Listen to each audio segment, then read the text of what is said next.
Hi, everybody. My name is Matt Webster. I'm the founder, CEO, and CISO for Cyvergence.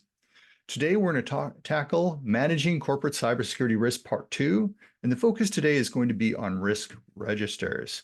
So what are you going to learn? Why are they important? What is it? How to set up a risk register and look at some of the larger risk register concepts. So the agenda, cybersecurity risk register, a couple of our services, and we'll go from there. So a bit of housekeeping. I do assume that you've got some familiarity with cybersecurity throughout this, and also that you have some idea about the risk assessment process prior to going into this risk register and actually creating the register itself. A couple of examples are used here. All of them are purely fictitious and don't represent any company. So let's dive in. So what is a risk register? It is a formalized document to track, identify, and analyze potential risks that could impact an organization. It acts as a centralized repository for risk information. The information security, how it focuses, et cetera. It does focus on cybersecurity related risks, but there are a lot of different risk registers for organizations today. So for example, you're going to find them in IT, you can find them in legal, you can find them in human resources. There are so many different types of risk registers. It is a standardized tool for most organizations. So why are they important? Obviously, compliance is out there. If you follow any type of compliance framework, most of them require that you have some sort of list of risks. A lot of them, but really the important thing is that this is part of your proactive process, that you manage it, that you make sure that others are aware, you bring it in, you have discussions, and it is going to be part of that proactive risk management process. It does help improve the decision making. So if others look at it and say, well, I don't think the impact is going to be that high, well, let's talk about it. Here's why we think that X might be true or Y might be true. There's prioritization of risks. So what type of prioritization process are you putting into place here? And that to me is incredibly important because it tells you where do you focus your efforts.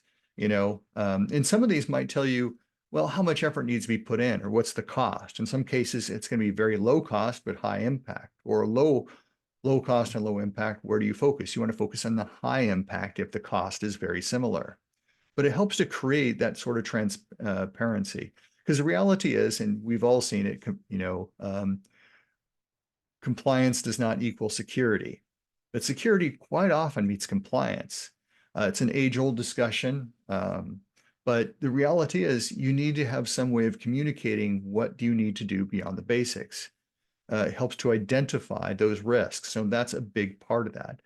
But the very end, when you've got this list, you've got everybody agreeing on what's the different issues are, it's a starting point for risk governance. And I think that's really what's important. So the basic risk register concepts, this is all about reporting and being able to communicate. It creates that transparency, as I mentioned before. But you can add in qualitative or quantitative impacts. I've spoken about those before. And you can also tie it into specific risks. When I get into the example, you're going to see that as part of the process. So you might say you don't have a patch management program. And there's a lot of stuff that can tie into this. So this is purely hypothetical. You will notice that I only listed 2 risks, but down below I list some other possible risks, but you could have, 50 different types of risks. But here I go into something called data compromise. Now that could be a breach. You could have breach as a separate one. And all of these things are part of that, but it also depends on the language you want to use and what's appropriate for the organization. Some organizations talking about a compromise is going to be more appropriate, but the data compromise could be part of a breach. Some organizations are very sensitive to what terminology that you're using. Your legal team, for example, might come in and say, it's a bit too harsh to call it a breach. Let's call it a data compromise instead. But then you have things like failed audits, there's a lot of other things to be added. But you will notice here that the weaknesses, this is not intended to be a complete list. This is purely fictitious, but you could say that the weaknesses are exactly the same between the data compromise and the failed audit. Because part of what I'm trying to say here is when you look at these things, you might want to take a look at the larger concept. So not having a patch management program, if you're looking at it from an audit perspective, it could be a high risk, but it could be a critical risk for your organization. It depends on a lot of different factors. Every organization is a little bit different, so you don't make any assumptions going in unless you're part of that program. But, for example, though, for weaknesses, I only listed 5 for each, but you could have no change management program. And that could be a weakness. You could have no secure web gateways, no secure email gateway. There's a lot of things that could start to tie into that. So all of these weaknesses are part of the story, and you can tell a very long story. Again, this is purely fictitious and just an example. But you'll notice here that you could have a data compromise. Maybe the likelihood is very high in this particular case, but the impact is going to be critical. The overall risk is going to be critical. But let's say, for example, the likelihood is very high, but the impact is moderate. Yeah, it's a high risk. It's not a critical risk, but it's a high risk in this particular case related to a failed audit. Now, one of the things that you should look at with these things, let's say if you don't have you have no patch management program, it's a high risk for a failed audit, but that same thing makes it a critical risk. So that's one of the things that as an organization you should start to focus on is creating a patch management program. It's extraordinarily important. But again, this is just like a very basic, simplistic example of a risk register. There's a lot of other things that you can start to add into that. So here we're going to start to cover what some of those are. You can add in things like the people, processes, and technology. Maybe your patching cadence is insufficient. You only patch once a year, or maybe you have IoT devices that are never patched. You just put them up, you run, forget it, and you have nothing to really worry about. Another thing is maybe you've got a programmatic deficiency. What I just imagined where the IoT devices are never patched. Well, that's a programmatic deficiency. It's a material deficiency by some definitions of materiality. Now that can fit on the corporate level. For those who file SEC filings, it may not be consequential at all. It depends on the context. But maybe from a compliance standpoint, which also has this definition of materiality, it's a severe deficiency in a program from an audit perspective or compliance perspective, or it could be purely on a program. If you don't have any particular compliance which says you must do X, it might be a programmatic materiality.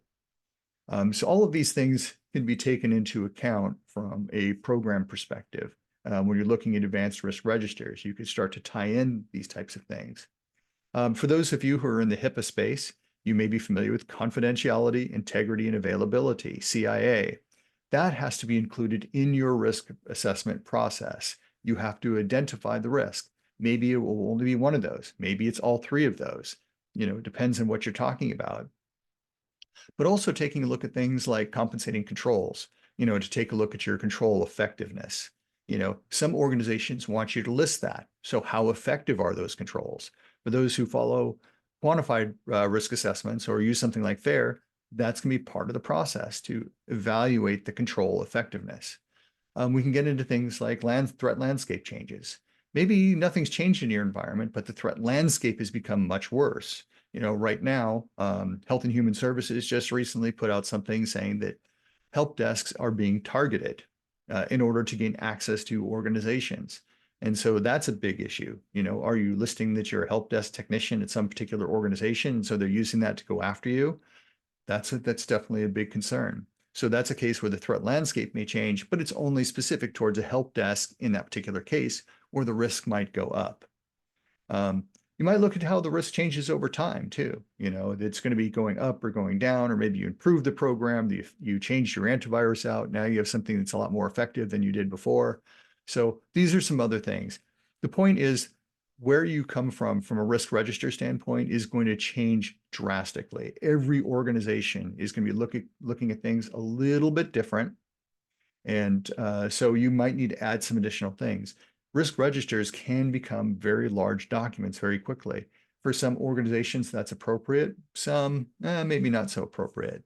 But then you cover things like business risks. And these are a whole nother channel of things that could be covered because I didn't cover that here. I just basically was showing what a cybersecurity risk might look like compared to a weakness in a program, which means that you've got a lot of vulnerabilities. But anyway, that's covering from a risk register perspective. Let's jump into some of the risk services. Obviously, we do a lot of things. If you're looking for risk register building, risk management, et cetera, there's a lot of things that we can offer. But it's more important to reach out and have a conversation. If you have questions, if there are certain things that you want to cover or want to discuss, that would, reach out and we can have that discussion. But follow us on YouTube, follow us on LinkedIn. There's a lot of different options for how you can take a look at this. but I'm here to have a discussion with you. And I think that's the most important thing. Thank you.